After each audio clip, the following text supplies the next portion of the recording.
ના આમાં તો પ્રોબ્લેમ નહીં, આમાં હતો આ પગ આખો રિલેક્સ લાગે છે મને.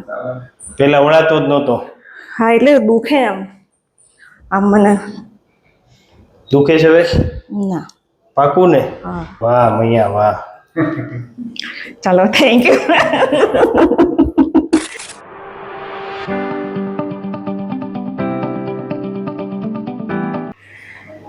ઓ બાપરે. અરે વાહ. ઢીલું મેં ગયો આમ જુઓ, હાવ લૂઝ. અરે વાહ. અરે વાહ.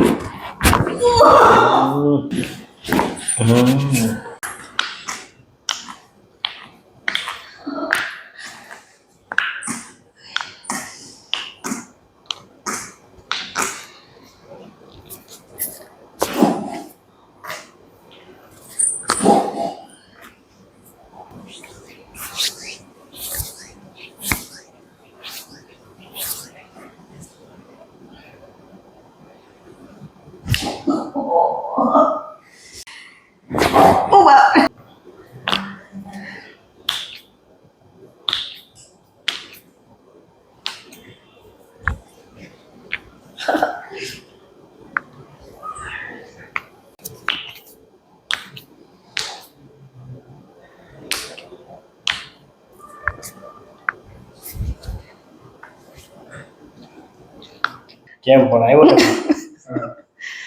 મજા આવી ને? મજા આવી ખરેખર. ઊભા થઈને હાલો.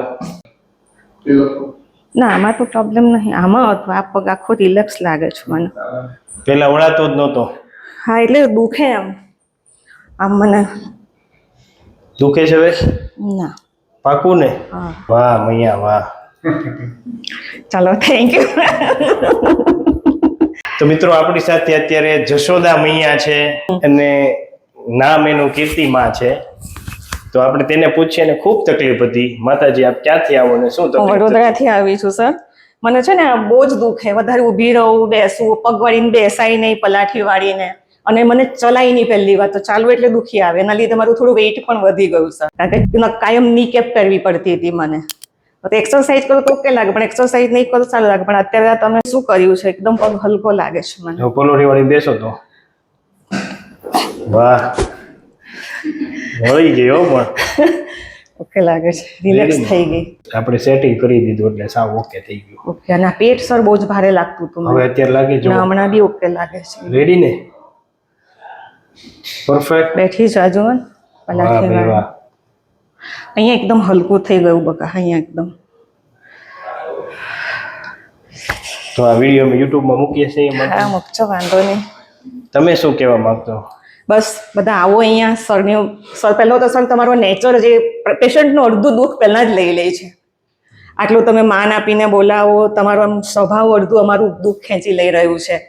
અને તમારા આશીર્વાદ તો બધા પર બને, અમારા બી આશીર્વાદ તમને મળે. ભગવાન તમને શક્તિ આપે કે બધા પેશન્ટની આ રીતે સેવા કરો. હું બી બધાને કહીશ કે ભાઈ જાઓ આ સર પાસે, કારણ કે મને બી સરે કીધું હતું કે તમારું આ નહીં થાય તો ઓપરેશન કરવું પડશે. અને મારાથી કોઈ દાડો નહીં થાય, કન્ટિન્યુ એક્સરસાઇઝ ભૂલી જવાય, આળસ આવે, અને દુખે એટલું ને સર કે એક્સરસાઇઝમાં નહીં મજા આવે મને, અને ચાલી નથી શકતી. એનું અલાઇનમેન્ટ ફરી ગયું હતું એટલે આપણે સેટિંગ કરી દીધું એટલે તમને ઓકે થઈ ગયું. બસ બધાને તમે આવી સેવા કરો, ભગવાન તમને ખૂબ શક્તિ આપે. બધાને કહીશ કે જાઓ અહીંયા, આશીર્વાદ બસ બની રહે. અમારા આશીર્વાદ તો હોય. એક તો તમે આમ બસ એક ખરેખર દીકરા જ રહ્યા છો. બસ શબ્દો નથી સર તમારા માટે બોલો. અને તમે તો બધી બહુ જ સોશિયલ મીડિયા પર સેવા કરી રહ્યા છે ગરીબો માટે. એ પણ મેં જોયું કે ભગવાન જ છો સાક્ષાત. તમારી કૃપા છે માં. છો તમે કરી રહ્યા છો, મેં જોયું છે તમને. કારણ કે હમણાં મારી પાસે બોલવા માટે શબ્દ નથી, હું પણ થોડી ઇમોશનલ થઈ ગઈ છું કે બસ આવી સેવા કરો બધાની. Thank you so much sir, thank you.